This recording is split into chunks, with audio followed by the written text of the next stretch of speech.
dear students, 12th class, unit 1st, solid state, and today's topic is types of solids. And we divide here the types of solids on the basis of arrangement of particles. Generally the solids are of two types on the basis of their arrangement of particle. These are amorphous solid and second one is amorphous solids. Amorphous solids को दूसरा नाम और भी क्या दिया जाता है? Crystalline solids. और amorphous solids को नाम क्या दिया जाता है? Non crystalline solids. फर्स्टली हम यहाँ डिटेल में चलेंगे amorphous solids के साथ. As the name indicate, morphous, morphous means जिनकी एक पर्टिकुलर मोर्फोलॉजी हो, मीन्स एक पर्टिकुलर स्ट्रक्चर हो. जैसे आपने बायोलॉजी के अंदर सुना होगा ह्यूमन मॉर्फोलॉजी. जब हम ह्यूमन मॉर्फोलॉजी की बात करते हैं तो हमारे दिमाग में क्या आता है? नाक, कान, मुंह, मीन्स दो आंखें होनी चाहिए, दो कान होने चाहिए. तो जो ये पर्टिकुलर उसका आउटर स्ट्रक्चर है वो क्या कहलाता है? उसकी मॉर्फोलॉजी. और वो मॉर्फोलॉजी ह्यूमन बींग्स की किस वजह से है? Due to the definite arrangement of particular organ और the cell and the tissues. तो सेम जब हम मोर्फस सॉलिड्स की बात करते हैं तो इसका मतलब क्या है? मोर्फस सॉलिड्स वो सॉलिड्स होते हैं जिनके पास रेगुलर और डेफिनेट अरेंजमेंट होती है पार्टिकल्स की उसके, और जिसकी वजह से उनकी क्या आती है? Definite shape, size and volume. तो मोर्फस सॉलिड्स का फर्स्ट कैरेक्टरिस्टिक आ जाएगा they have regular shape, size and volume. या हम सिंपल बोल सकते हैं they have definite regular geometry. और ये क्यों आती है? Because they have the regular arrangement of constituent particles. Next हमारे पास जो इसका कैरेक्टरिस्टिक आता है तो they shows the property of anisotropy. अब जो यहाँ पर टर्म आई एनआइसोट्रॉपी, एनआइसोट्रॉपी का मतलब क्या होता है? The different physical properties means refractive index, speed of light in different direction in the same crystal structure is called the anisotropy. Anisotropy को हम इस एग्जाम्पल से समझ सकते हैं. जैसे यहां मैंने ब्लैक और रेड कलर में क्या लिए? पार्टिकल्स, कॉन्स्टिट्यूएंट पार्टिकल्स हैं किसी भी सॉलिड के अंदर. अब हमने इसमें क्या कहा कि different physical properties in the different direction. मैंने यहां दो डायरेक्शन चूज की. एक, हम यहां से जा रहे हैं ए से ए डैश, दूसरा बी से बी डैश. तो अगर हम ए से ए डैश जाएंगे तो डिफरेंट फिजिकल प्रॉपर्टीज आएंगे. अगर हम बी से बी डैश जाएंगे तो डिफरेंट डायरेक्शन में डिफरेंट फिजिकल प्रॉपर्टीज. ऐसा क्यों? अगर आप यहां ध्यान से देखते हो तो ए से ए डैश जब हम जा रहे हैं तो सेम टाइप ऑफ पार्टिकल्स के कांटेक्ट में हैं. और जैसे ही हम बी से बी डैश जा रहे हैं तो एक बार ब्लैक, फिर red, black, red, black, means different kinds of particles. और ये डिफरेंट काइंड ऑफ पार्टिकल्स या इधर सेम टाइप ऑफ पार्टिकल्स क्यों हैं? क्योंकि हमारे पास जो मोर्फस सॉलिड्स हैं उनमें क्या है?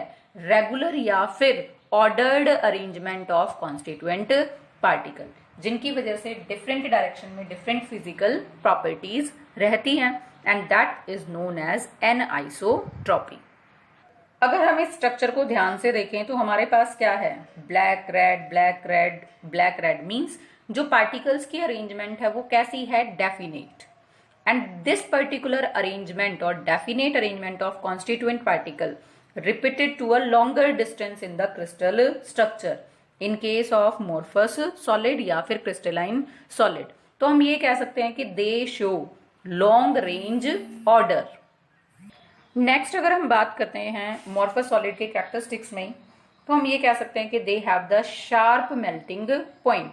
अब वो शार्प मेल्टिंग पॉइंट क्यों है? क्योंकि सेम वही reason, because they have the definite arrangement of particles, they have the definite forces of attraction throughout the structure, जिसकी वजह से उनका क्या रहता है? एक फिक्स्ड और sharp melting point.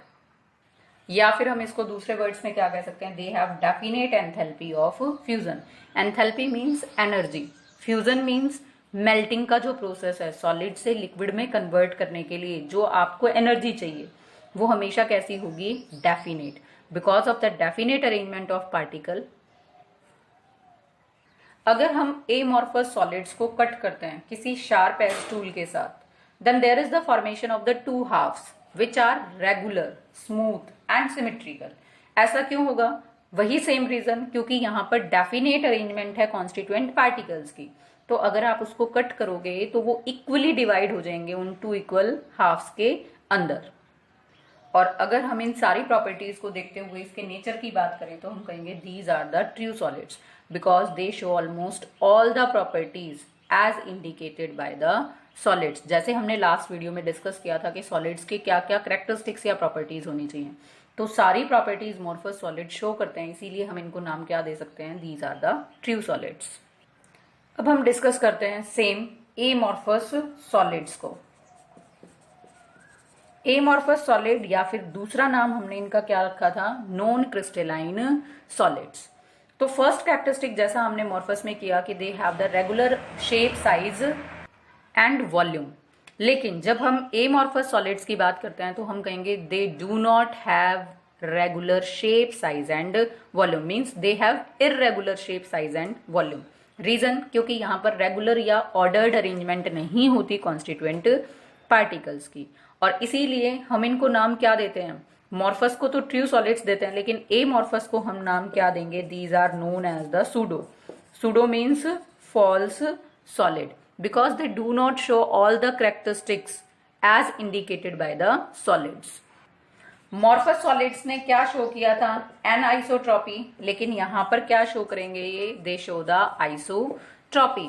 Isotropy means same physical properties in the different direction, because जब हम एमॉर्फस सॉलिड्स की बात करते हैं तो कॉन्स्टिट्यूएंट पार्टिकल की जो अरेंजमेंट होती है वो हमारे पास कैसी होती है, रैंडम अरेंजमेंट, मीन्स कोई भी परफेक्ट ऑर्डर नहीं होता, दे आर डिसऑर्डरली अरेंज्ड, जिसकी वजह से डिफरेंट फिजिकल प्रॉपर्टीज आएंगी हमारी जब आप क्या करोगे, सॉरी सेम फिजिकल प्रॉपर्टीज आएंगी जब हम कैसे मूव करेंगे in the different directions.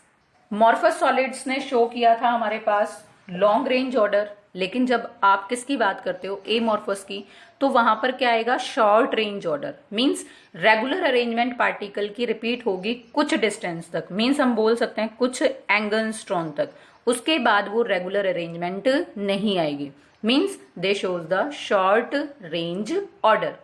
They do not have the sharp melting point, means आपके पास इसमें क्या था, शार्प मेल्टिंग पॉइंट, जैसा यहां पर लिखा भी हुआ है।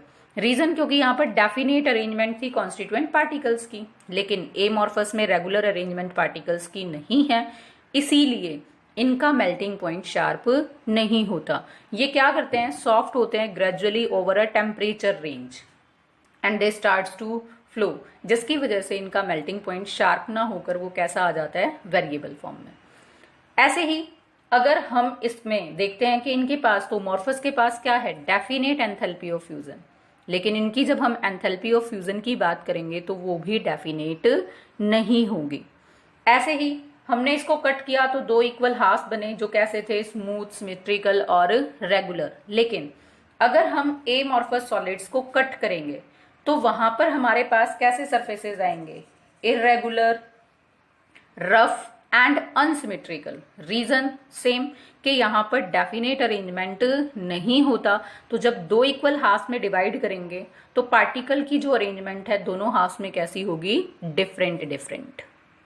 मॉर्फस को हमने कहा ट्रू सॉलिड्स, लेकिन एमॉर्फस कैसे होंगे हमारे पास, सूडो, मीन्स अगर हम इनके नेचर की बात करें तो वन बाय वन अब हम डिस्कस करेंगे characteristics of amorphous solids.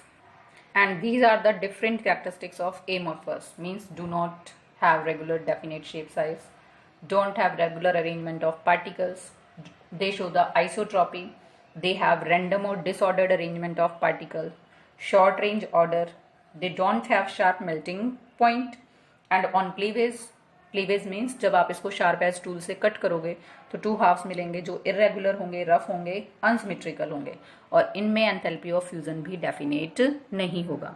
Now next is the examples of amorphous and amorphous solids. अगर हम एग्जांपल्स लेकर चलें मॉर्फस सॉलिड्स के, तो इसमें जनरली कौन आएंगे, metals like copper, silver, iron, and salts में अगर हम लेकर चलें तो NaCl, zinc sulphide, potassium nitrate, potassium chloride, तो these all are the amorphous solids. And another example is the quartz. Quartz को अगर हम बात करें तो it is the form of the silica, SiO2 की ही फॉर्म है, जिसमें डिफरेंट आपके पास, डिफरेंट SiO4 यूनिट्स क्या करती हैं, टेट्राहेड्रली ज्वाइन करती हैं। तो क्वार्ट्स जो है वो भी आपके पास किसका एग्जाम्पल आएगा, मॉर्फस सॉलिड्स का। इसको डिटेल में करेंगे बाद में। Now the examples of amorphous solid, glass, rubber, plastic, quartz, glass. यहाँ पर मैंने मेंशन किया क्वार्ट्स और यहाँ पर क्या मेंशन किया, क्वार्ट्स ग्लास। दोनों में बेसिकली डिफरेंस क्या होगा? In quartz, there is the definite arrangement of the constituent particles, but in quartz glass, there is irregular arrangement of the constituent particles. Quartz को हम जनरली चेंज कर सकते हैं किसमें? क्वार्ट्स ग्लास के अंदर, सिंपली बाय द हीटिंग। क्योंकि जब हम इसको हीट करेंगे तो जो हमारे पास रेगुलर अरेंजमेंट होगा वो क्या हो जाएगा? डिसऑर्डर्ड। और फिर हम उसको क्या कर दे? कूल। तो डिसऑर्डर्ड अरेंजमेंट होते ही वो किस में कन्वर्ट हो जाएगा? क्वार्ट्स ग्लास के अंदर। Now student, in quartz there is the definite arrangement of tetrahedral SiO4 units. अब टेट्राहेड्रल आपकी अरेंजमेंट इस तरह से होगी। अगर मैं इसको इस तरह से रोटेट करूं तो जो ये वाला पेन है वो आपको नजर नहीं आता, means it is on the back side of the arrangement. Means आपके पास ये और ये विद इन द प्लेन, ये आपके पास फ्रंट साइड में, and this one is on the back side. तो इसी तरह से अगर आप इस अरेंजमेंट को देखते हो तो यहां पर आपके पास क्या है? मिड में सिलिका। ये आपके पास ऑक्सीजन एटम है जिनको हमने रेड से इंडिकेट किया। तो यहां पर हमने सामने 3 को दिखाया। एक जो ऑक्सीजन एटम आपके पास विजिबल नहीं है वो कौन सा है? बैक साइड वाला। तो this have the definite arrangement of tetrahedral SiO4 unit in case of quartz. जैसा अभी मैंने बताया कि अगर आप इसको गर्म करते हो, हीट करते हो, तो क्या होना स्टार्ट होगा? जो इसके बीच में बॉन्ड है they starts to break and this structure starts to destroy. अब क्या करो, आपने इसको हीट किया तो बॉन्ड टूटे, उसके बाद आप इसको क्या करना स्टार्ट करो? कूल। तो जैसे ही आप इसको कूल करोगे तो क्या होगा? जो पार्टिकल जहां जिस डायरेक्शन में होगा वहीं पर जाकर वो क्या हो जाएगा? That must be stabilised. It means यहां पर डेफिनेट अरेंजमेंट थी और यहां पर कैसी हो जाएगी? Indefinite arrangement, irregular arrangement. तो उस टाइम यहां पर ये किस में कन्वर्ट हो जाएगा? क्वार्ट्स ग्लास के अंदर। Means here it is amorphous and on heating it converted into amorphous type. Now student, it's time for did you know for some interesting questions. These are on your board. Try to find the answers of these questions, and if you are not able to find, then wait for the next video. Thanks and have a nice day.